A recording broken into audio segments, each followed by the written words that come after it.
Vamos ao vivo. O advogado Cristiano Zanin acaba de ser aprovado pelo plenário do Senado para cargo de ministro do Supremo Tribunal Federal na vaga de Ricardo Lewandowski. Foram 58 votos favoráveis e 18 contrários. Então, aprovada a indicação de Cristiano Zanin para o Supremo Tribunal Federal. Tiago Pavinato, nenhuma surpresa, mas você fazia algumas ponderações e projeções acerca do placar, 58 votos favoráveis. Qual é a sinalização? De manhã eu falei que a boca de urna dava 55, à tarde chegou-se a 68, acabou ficando uma coisa mais para os 55, 58 votos.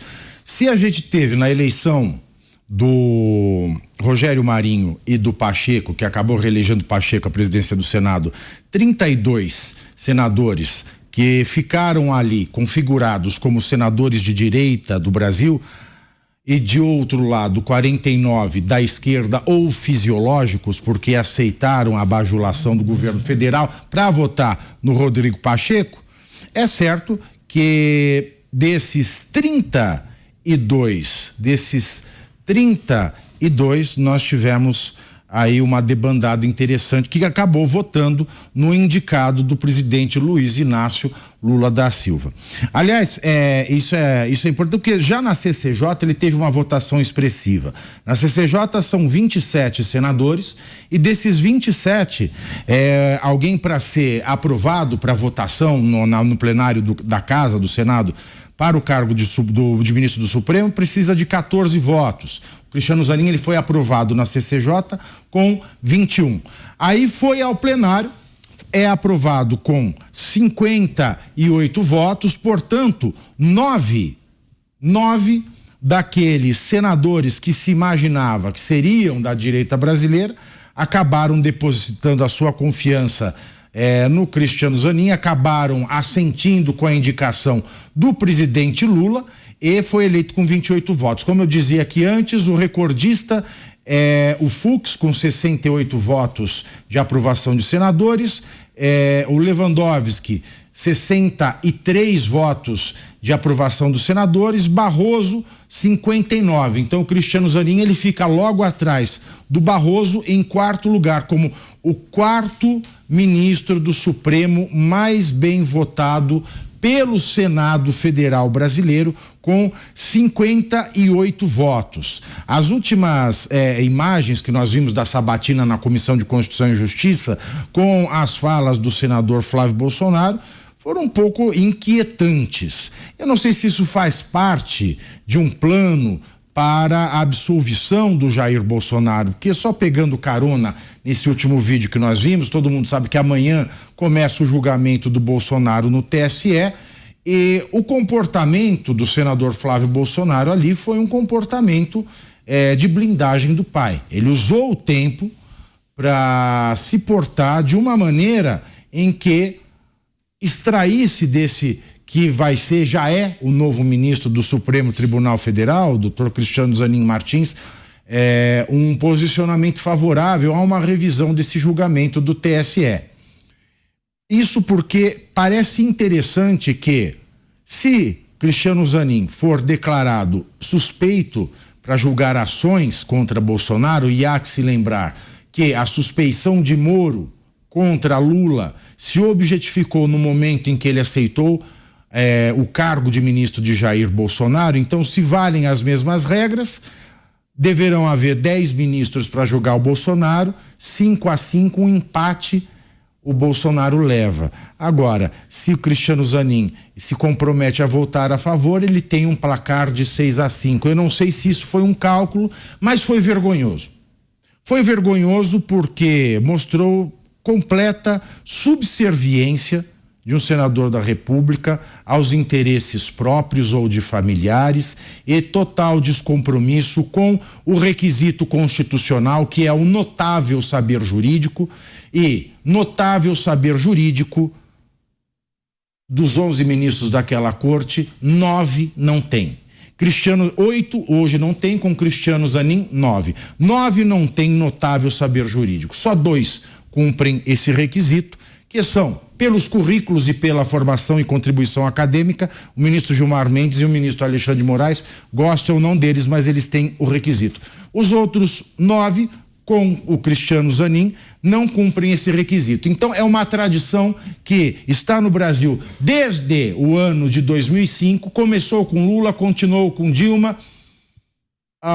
O presidente Michel Temer, ele cumpriu o requisito e, por fim, Bolsonaro não cumpriu esse requisito com as 2 indicações aprovadas, que demoraram mais que o Cristiano Zanin Martins. Vale lembrar que André Mendonça levou 5 meses e o Cristiano Zanin menos de 1 mês para ter todos os trâmites que levaram agora, culminaram agora com a sua aprovação pelo plenário do Senado Federal. Então, o cenário é esse. Nós temos 81 senadores, 17 58, a mais, né? 17 a mais do que o necessário. 17 a mais do que o necessário. O mínimo são 41, né?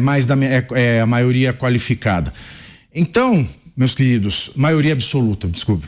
Então, meus queridos, desde 2005, há 18 anos, portanto, o Brasil, ele padece desse mal que é a indicação de pessoas sem notável saber jurídico e a aprovação cega pelo Senado Federal. Nunca houve uma reprovação, os nossos senadores se mostram aí inaptos e eu fico realmente chocado porque, senhores, se estes senhores que estão no Senado Federal, que têm tanta certeza daquilo que podem fazer para melhorar a condição do país, que podem propor regras para regular a rede virtual, para propor regra para melhorar a tributação, a habitação, melhorar a vida do brasileiro. Se eles não sabem sequer o que é notável saber jurídico, eu ouso dizer que estes senhores não sabem fazer um O com o copo virado para baixo. É isso, e lembrando que a expectativa para a posse do indicado pelo presidente Lula à corte é que seja em agosto, inclusive após o recesso do judiciário. A gente vai seguir, claro, acompanhando e daqui a pouco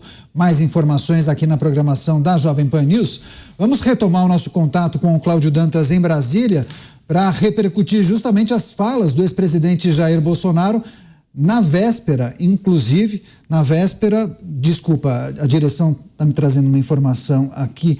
Tá, antes então de a gente retomar a informação das falas de Jair Bolsonaro acerca do julgamento de amanhã, o Cláudio Dantas em Brasília também vai trazer informações sobre a aprovação de Cristiano Zanin. Dantas, muito provavelmente em agosto será a posse, é isso? Já se tem alguma sinalização aí em Brasília? Daniel, essa posse ela pode acontecer a qualquer momento. E aí depende, naturalmente, do próprio Supremo. Agora, o nome dele está aprovado, isso vai ser formalizado e, naturalmente, vão organizar essa posse para que seja uma cerimônia esplendorosa, né? De repente até a Janja ajuda a organizar essa posse do Zanin. Eu queria destacar o seguinte, né? O Pavinato falou aí do comportamento dos senadores, né? Um pouco na linha também do que eu já havia mencionado. Isso é importante que se ressalte, porque nós vivemos hoje muito nesse universo de redes sociais e os eleitores mais engajados com a política, aqueles que acompanham a política, que vivem a política, eles têm uma expectativa elevadíssima sobre o que o político pode fazer. Então ele vota no sujeito e aí passa a acompanhar aquilo, aí o senador, o deputado faz ali uma lacração, grava um vídeo, ele acha aquilo fantástico, começa a defender o sujeito na rua, nas reuniões com os amigos, nas reuniões de família, vira um militante gratuito, voluntário, que é uma maravilha, porque aí o sujeito não precisa gastar nada, né? Vira um militante, esquece que ele é um cidadão, esquece que ele está pagando a festa da posse do Zanin, é você, pagador de impostos, está pagando. Hoje, a Simone Tebet disse que serão necessários 150 bilhões para cobrir, para dar certo o tal do arcabouço fiscal, para cobrir o rombo que o próprio PT abriu com a PEC da gastança ainda na transição com a ajuda do Centrão. Enfiem isso na cabeça de vocês. Essa é a realidade. Esta é a realidade, porque esse dinheiro vai sair do bolso de vocês, do meu, do seu, do nosso. Porque não tem como cair da árvore o dinheiro para cobrir esse rombo.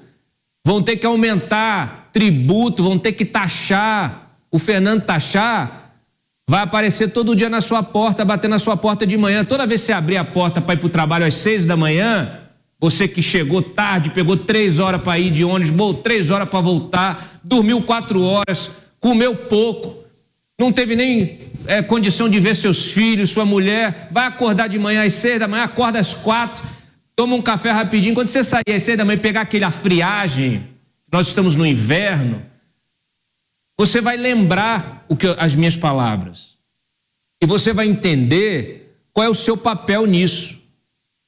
E você vai entender que não adianta ficar transformando o político em ídolo de rock, em influenciador digital, em subcelebridade ou em celebridade, em artista. A maior parte desses políticos tem processo pendente lá no Supremo. Ou se não tem processo, terá processo. Ele já sabe, especialmente aquele que tá ali fazendo business. Ele sabe que corre o risco. Em algum momento do seu passado ali, alguma coisa vai ser puxada, vai ter alguma coisa no gabinete lá de algum ministro que isso vai ser tirado da gaveta. Vejam o que está acontecendo com o comportamento de Arthur Lira. Arthur Lira botou banca, botou pau na mesa, queria reforma ministerial, fez e desfez. Daqui a pouco a Polícia Federal foi lá, devassou, pegou assessor, pegou amigo do assessor, o empresário, não sei o quê. Daqui a pouco saiu matéria dos filhos que tem contrato com não sei o quê. Aí agora ele quer aprovar a reforma tributária rapidinho, entendeu? Vai pegar o arcabouço, antes do recesso parlamentar já vai aprovar toda a agenda do governo. Já não quer mais saber de reforma ministerial, não precisa falar disso não. Ele está preocupado em ele garantir o ministério para ele quando terminar o mandato dele na presidência da Câmara. Então, entendam, a coragem do político, ela termina quando puxam a capivara dele. Então, políticos, para que a sua coragem ela seja efetiva, ele precisa ter a ficha limpa. E precisa ser inteligente, precisa ter estratégia. Porque hoje também, qualquer passo em falso, ele é arrebanhado aí em algum inquérito político. Então, durmam com essa nomeação. Cristiano Zanin está aí. Ninguém vai brigar com o próximo ministro. O Davi Alcolumbre, que correu com essa sabatina, ele foi lá, olha, Lula, vai ser rápido dessa vez. Por quê? Porque ele segurou 6 meses lá, 4 meses, né, Zé? A do André Mendonça, e se arrependeu, porque ele acabou fazendo um inimigo. Ele achou que ia emplacar o Augusto Aras, que ia desfazer não sei o que, não conseguiu. O André Mendonça virou ministro e ele emperrou a nomeação do André Mendonça por 4 meses. Aí ele ficou agora com medo de alguma coisa, né, de interesse dele parar no gabinete do André Mendonça, porque o cara sabe, né, que foi ali fritado, desgastado durante 4 meses. Então ninguém vai brigar com o ministro do Supremo. O próximo já está definido, o PGR também. Eu já mencionei os nomes aqui em outras oportunidades, a gente volta a tratar disso mais adiante.